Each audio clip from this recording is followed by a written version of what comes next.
Bonjour à tous, on se retrouve pour une nouvelle vidéo sur la chaîne Texama. Aujourd'hui, c'est la sortie des Core Intel de 11e génération pour PC fixe. Une sortie vraiment attendue parce que pas mal de gens déjà voulaient voir ce qu'allait sortir Intel face à AMD et notamment Zen 3 avec les Ryzen 5000, mais aussi parce que ces processeurs Intel sont les premiers à supporter le PCI Express 4.0 et peut-être que certaines personnes voudraient avoir un PC plus future-proof ou justement faire un upgrade parce qu'ils ont un ancien Core i5 ou Core i7 et qui veulent toujours rester un petit peu chez Intel. Du coup, pour mes tests, j'avais un Core i5 11600K. C'est selon moi les Core i5 qui sont toujours les plus intéressants. J'ai beaucoup recommandé le 10600K, si vous vous souvenez, souvent dans des configs, ainsi qu'aussi le 10400F. Je vais d'ailleurs parler de lui parce qu'il est un remplaçant qui pourrait être très intéressant. Je n'ai pas sous la main parce que les modèles de test, c'est toujours les Core i5 et le Core i9. Je n'ai pas eu d'ailleurs le Core i9, mais honnêtement, vu qu'il est passé de 10 cœurs à 8 cœurs et vu ce que j'ai pu voir avec le 11600K face au 10600K que j'ai personnellement aussi, donc j'ai la boîte ici, je peux le dire avec assez de confiance que le 11900K, à mon avis, n'est pas très intéressant. Alors, un truc que je tiens à toujours préciser au niveau des tests, et qui est très important, si vous regardez des tests de ce processeur ou même du 11900K sur le web, tenez toujours compte qu'en général, les tests de processeurs sont faits pour montrer les différences entre ces processeurs. Donc, c'est-à-dire qu'on va prendre une énorme carte graphique, une RTX 3080 dans mon cas, on va du coup diminuer la résolution, on va jouer en 1080p, et on va essayer de forcer la différence entre ces CPU. En gros, on va essayer de diminuer la dépendance du GPU et de rajouter du coup une dépendance sur le CPU pour voir les différences entre ceux-ci. Mais du coup, si vous jouez avec une carte graphique milieu de gamme, même une RTX 3070, si vous jouez en 1440p, en 4K ou même en 1080p avec beaucoup de détails, vous n'allez pas avoir autant de différence. Donc dans tous mes chiffres que je vais vous montrer, tenez compte que vous repassez en 1440p, vous repassez en 4K, les différences, il n'y en a plus. Franchement, il n'y en a plus. La seule différence que vous aurez, c'est si vous prenez une meilleure carte graphique. Donc, maintenant qu'on a fait cette distinction qui est très importante, il y en a une deuxième à faire, oui, c'est pas la seule. Un des problèmes avec Intel, que je trouve un petit peu, c'est que c'est dur de tester correctement ces processeurs pour la simple et bonne raison que chaque constructeur de carte mère fait un petit peu des trucs à leur façon. Ils aiment bien tweaker les choses. Notamment, vous avez certains constructeurs qui vont, en gros, overclocker le processeur de base. Juste, ils vont le faire fonctionner au-delà de sa fréquence, normalement, stock. Et du coup, c'est pas réaliste, en fait. Parce que si vous êtes au-delà de la fréquence stock, ce n'est plus le processeur comme la plupart des gens vont l'acheter. C'est un processeur overclocké. En plus de ça, Intel a rajouté un nouveau boost sur leur processeur de 11e génération, qui fait que c'est un petit peu comme PBO d'AMD. Donc PBO, c'est un boost qui permet de basiquement overclocker automatiquement le processeur s'il est suffisamment refroidi et s'il ne consomme pas trop. Eh bien, Intel a fait la même chose. Il appelle le Velocity Boost ou je ne sais quoi. Et en gros, ça vous permet même avec le 11900K d'atteindre les 5,1 GHz sur tous les cœurs sans rien régler d'autre. Genre juste vous dites boost. Et s'il est bien refroidi, il atteindra les 5,1 GHz. C'est une bonne chose, selon moi, globalement. Comme PBO, c'est toujours cool d'avoir un bête truc que vous pouvez activer dans le BIOS et qui marche sur tous les BIOS de toutes les cartes mères et qui permet de booster les performances et même la fréquence. Ça ne fait jamais de mal. Mais tenez compte que pour les tests, c'est pas réaliste parce que selon votre refroidissement, ça va beaucoup varier et selon même le processeur. Parce que comme c'est de l'overclocking, la fréquence indiquée pour un processeur, tous les mêmes processeurs l'atteindront. Donc tous les 11600K auront une fréquence de 3,9 GHz de base et pourront booster jusqu'à 4,9, sans exception. Mais avec le Velocity Boost plutôt, même si vous avez le meilleur refroidissement possible dessus, peut-être que votre 11900K ou 600K n'est pas le meilleur et du coup, il n'atteint pas les 5,1 GHz. Et du coup, là, c'est ce qu'on appelle la loterie de l'overclocking, c'est que vous n'êtes pas sûr d'avoir le meilleur processeur qui existe. Donc, dans mes tests, je ne l'ai pas activé. Intel recommandait de l'activer, forcément. Hein. Forcément, ils recommandaient d'activer un truc qui leur donnait des meilleures performances. Mais même quand je teste les processeurs AMD, de toute manière, je n'active pas non plus PBO parce que c'est de l'overclocking. Et ça, c'est un autre test à faire à part.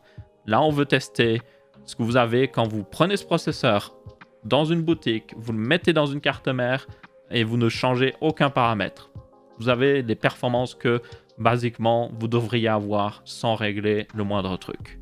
Et c'est ce que j'ai fait pour mes tests ici. Du coup, d'ailleurs, au niveau de la configuration de test, j'avais une RTX 3080. Comme j'ai dit, j'avais du coup 16 Go de RAM de chez Corsair en 4000 MHz. C'était de la RGB Platinum, ils ont toujours des noms à rallonge. On avait aussi une alimentation Corsair, un refroidissement Corsair pour être sûr que ce soit bien refroidi en 240 mm. Et tout ça testé sur la Z590 Strix e-Gaming d'Asus que j'avais unboxé il y a quelques temps. Je vous invite à aller voir cette vidéo si vous voulez voir les différences par rapport au Z490, 490 si vous préférez, parce que je parle justement dans cette vidéo en gros de ça. Mais aussi tenez compte que le Z590 supporte notamment le 10600K. Donc vous pouvez mettre des processeurs de 10e génération.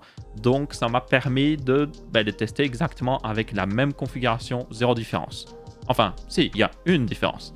Le 10600K ne supporte pas le PCI Express 4.0. C'est-à-dire que même dans une des nouvelles cartes mères, il tourne en 3.0. Contrairement du coup à 11600K qui lui tourne à justement du PCI Express 4.0. Maintenant parlons performance très rapidement. Vous allez le voir, c'est intéressant sur certains points et un petit peu bizarre sur d'autres points. Déjà, dans les jeux vidéo, le 11600K est en général 5% plus performant de ce que j'ai vu avec le 10600K. Toutefois, il y a des il y a des choses assez bizarres. Dans certains jeux, vous allez avoir une dégradation de performance. Dans d'autres jeux, vous allez avoir une grosse augmentation de performance. Il y a des changements d'architecture qui ont été faits par Intel avec cette génération aussi pour faire en sorte que ces nouveaux processeurs soient meilleurs dans les tâches professionnelles. Et justement, dans les tâches professionnelles, ils sont normalement jusqu'à des fois 20% plus performants que le 10600K, le 11600K. J'en ai pas trop fait de tests, je vais être très honnête, parce que selon moi, si vous prenez un Core i5, c'est que vous voulez juste jouer aux jeux vidéo, mais peut-être de temps en temps quand même faire du rendu 3D ou autre chose, mais surtout jouer aux jeux vidéo, parce que le truc c'est que quoi qu'il arrive, même avec 20% de performance en plus, le 5600X va rester meilleur dans les tâches professionnelles. C'est juste garanti. Je ne l'ai pas sous la main malheureusement pour tester directement, mais c'est sûr et certain. J'attends de voir les tests aussi des autres personnes qui avaient un 5600X sous la main. Je suis sûr et certain que le 5600X restera meilleur dans les tâches professionnelles au vu de ce que je vois avec ce 11600K. C'est une bonne upgrade, c'est cool à avoir, ça permet de diminuer un petit peu justement la différence. Mais yep, si vous achetez ce genre de processeur, selon moi, c'est que vous êtes plus intéressé par les jeux vidéo justement. Mais du coup, 5% dans les jeux vidéo, c'est pas mal, mais il y a un gros problème. Alors le gros problème, c'est pas l'existence du 5600X, parce qu'il coûte plus cher que le 11600K, il coûte 30 voire 50 € plus cher, donc quoi qu'il arrive, le 11600K pour les jeux vidéo est plus intéressant que le 5600X, réellement. Surtout qu'il est normalement en stock, il était même en stock avant la sortie, en tout cas son grand fort était en stock avant la sortie, donc ma foi, ça change. Merci Intel de carrément sortir les trucs avant leur sortie et de les avoir en stock, ma foi. C'est un petit peu ironique, je tiens à le préciser. Et du coup, par contre, le vrai problème, c'est lui en fait. Le 10600K, vous pouvez l'acheter en Allemagne pour 230 €, voire en France pour 250 €. Et le 10600KF aussi, vous pouvez l'acheter pour vraiment pas cher. Et les premiers prix pour le 11600K, et le prix même annoncé par Intel, et même le 11600KF, est aux alentours de 300 €, voire peut-être 380 € pour le KF. Mais du coup, pour ce prix-là, vous prenez le 10600K, parce que les 50 ou même 80 € que vous allez économiser sur ce processeur, vous les mettez dans une carte graphique, et la différence de 5%, il n'y en a plus. Et surtout, je vous rappelle que c'était une différence de 5% quand vous mettez avec une très grosse carte graphique. Si vous jouez avec une carte graphique milieu de gamme ou en 1440p ou 4K, vous ne verrez pas 5% de différence. Même chose d'ailleurs avec le 5600X. Vous ne verrez pas beaucoup de différence entre le Core i5 10600K aussi avec le 5600X. Donc, yep. Si vous êtes vraiment intéressé par les jeux vidéo et que vous allez de toute façon faire une config milieu de gamme, même avec une RTX 3070, honnêtement, le 10600K est juste une meilleure offre. Globalement, il est tellement peu cher. Mais en plus de ça, il y a aussi une autre différence de prix qui va se faire, c'est que les cartes mères en Z490, Z490 si vous préférez, vont du coup forcément être remplacées par le Z590 et du coup les vendeurs vont vouloir s'en débarrasser des stocks. Donc ils vont les mettre en promotion et donc vous aurez un meilleur choix en prenant juste un 10600K avec une carte mère en Z490 en promotion Et juste, vous économiserez tellement d'argent par rapport au 11600K qui, lui, va coûter plus cher et que les cartes mères vont coûter plus cher que, honnêtement, yep, c'est un meilleur deal globalement si vous voulez jouer aux jeux vidéo. Maintenant, il y en a qui vont me dire que, avec ce 10600K, on perd l'accès au PC Express 4.0 qui est plus future-proof, qui vous permet d'avoir un PC qui durera plus dans le temps. Et je dirais que pour un processeur haut de gamme, ce serait certainement vrai si vous comptez le garder un moment et que vous allez le mettre avec des meilleures cartes graphiques du futur. Mais avec une configuration milieu de gamme, où vous allez toujours normalement mettre une carte graphique milieu de gamme, je ne suis pas si sûr. Parce que même la RTX 3090, qui est la meilleure carte graphique qui est à l'heure actuelle, vous avez une différence entre le PC Express 3.0 et 4.0 de 3 à 4%. 3 à 4% avec une RTX 3090. Donc, si vous mettez une RTX 3070, vous ne verrez vraiment pas beaucoup la différence. Et encore une fois, au final, j'ai testé la différence entre le PC Express 3.0 et 4.0 parce que lui, il était en 3.0 et l'autre, lui, il était en 4.0 quand j'ai fait mes tests. Donc, on a déjà vu la différence. Donc, yep, 5% de différence que c'était. Pour 80 € en plus, achetez juste une meilleure carte graphique. Ou mettez un meilleur refroidissement dessus, overclockez-le, et vous allez compenser cette différence de 5%, croyez-moi. Et pour ceux qui veulent une config plus évolutive aussi, il y a aussi du coup son grand frère qui existe au 10600K, qui était le 10700K, qui est un Weaker 16 thread ici. Et son avantage, c'est que lui aussi a beaucoup baissé en prix. Il est vendu maintenant 330 € en France. En Allemagne, il doit être même encore moins cher. Il me semble qu'il se rapproche des 300 €, c'est pour dire. Et du coup, c'est le prix du 11600K.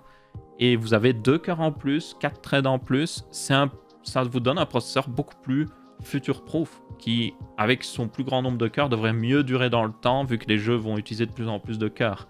Maintenant, toutefois, il y a un processeur, à mon avis, qui va être très intéressant pour cette 11e génération. Les tout gros, pas vraiment. Notamment le 11900K, comme j'ai dit. Comme il perd 2 cœurs, c'est juste... Je ne comprends pas son existence, honnêtement. Parce que même les gains de performance qu'il a dans les tâches professionnelles vont être effacés par le fait qu'il a 2 cœurs en moins. Bref. Mais il y a un autre processeur que j'ai beaucoup recommandé, c'était le 10400F, qui était un 6 cœurs 12 thread à 2,9 GHz. Mais son avantage, c'est qu'il pouvait booster à 4,3. Et c'était un bon petit processeur, vraiment pas cher, 170 €, qui vous permet d'avoir un PC gamer vraiment pour pas cher, et qui a des très bonnes performances dans les jeux vidéo, même s'il n'était pas overclockable. Et maintenant, il va être remplacé par le 11400KF, normalement. Et l'avantage, c'est qu'avec les nouvelles cartes mères Intel en B560, qui sont les cartes mères milieu de gamme, vous avez enfin le support de l'overclocking de la RAM. Et ça va permettre à ce 11400KF de rattraper le 10600K, notamment, en coûtant moins cher, encore une fois. Et aussi, normalement, il y a certains constructeurs qui sont amusés à un petit peu contrecarrer les plans d'Intel, on va dire, où ils ont mis... C'est pas un overclocking, mais en fait, ils ont mis une option pour automatiquement overclocker leur processeur, même genre non overclockable. Alors, c'est pas un full overclocking que vous pourriez faire avec un 10600KF ou 11600K ou autre chose, mais ça vous permet de juste avoir un petit peu plus. Et ça pourrait être très intéressant. Donc, je vais essayer de mettre la main sur un de ces 11400F avec une de ces fameuses cartes mères. Et si j'y arrive, je vous montrerai peut-être que oui, en fait, la meilleure valeur, quoi qu'il arrive, c'est même pas le 10600K, ce serait peut-être ce 11400F avec la bonne carte mère, avec un bon petit overclocking automatique, sans se préoccuper. Et du coup, vous auriez déjà le gain du PC Express 4.0 avec le 11400F et aussi peut-être un PC un peu plus future-proof. Donc, yep, on verra ce que ça donnera. J'ai hâte d'essayer de tester ça, mais en attendant, je le redis encore une fois, 11600K, il n'y avait pas intéressant, mais le 10600K est juste tellement meilleur. C'est juste, il n'y a même pas à réfléchir plus que ça. Prenez un 10600K si vous êtes intéressé par ce genre de processeur. Et pour ceux qui se demandent, le 3600 et le 3600X d'AMD, moins intéressant honnêtement. Pour les jeux vidéo, moins intéressant.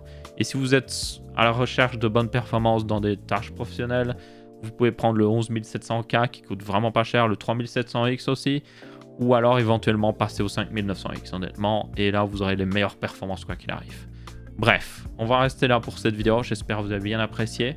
Si c'est le cas, vous pouvez laisser un petit pouce bleu, si ce n'est pas le cas, vous pouvez laisser un pouce rouge. Et on se retrouve pour une prochaine. Ciao, ciao!